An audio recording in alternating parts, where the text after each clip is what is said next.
మన పల్నాడు జిల్లా సత్తెనపల్లి నియోజకవర్గానికి రెంటపాల గ్రామానికి ఈ రెడ్ బుక్ రాజ్యాంగానికి ఈ రెడ్ బుక్ పాలనకి పోలీసుల వేధింపులకు తట్టుకోలేక ఒక 38 సంవత్సరాల వయసున్నటువంటి నాగమల్లేశ్వరరావు అనేటువంటి యువకుడు పోలీసులు వేధింపులు తట్టుకోలేక ఆత్మహత్య చేసుకుని అది గత ఏడాది జరిగినటువంటి ఇన్సిడెంట్. మరి సంవత్సరం అయింది.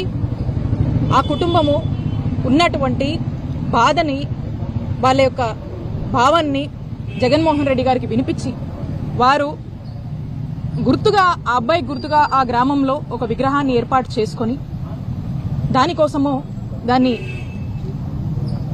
జగన్మోహన్ రెడ్డి గారిని ఆ కుటుంబ సభ్యులు కలిసి మరి ఈ నేపథ్యంలో జగన్మోహన్ రెడ్డి గారు రెంటపాలకు వచ్చి ఆ కుటుంబానికి భరోసాగా అండగా ఉంటూ మరి ఆ విగ్రహావిష్కరణ చేయడానికి జగన్మోహన్ రెడ్డి గారు రానున్నారు.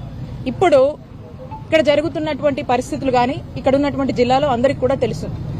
ఏవో పర్మిషన్స్ పేరుతో ఇంకేవో అడ్డంకులు సృష్టించి జగన్మోహన్ రెడ్డి గారి కార్యక్రమాన్ని అడ్డుకోవాలని అనేక ఆంక్షలు విధించి వచ్చే పబ్లిక్ ని కన్ఫ్యూజ్ చేయాలని రీసెంట్ టైమ్స్ లో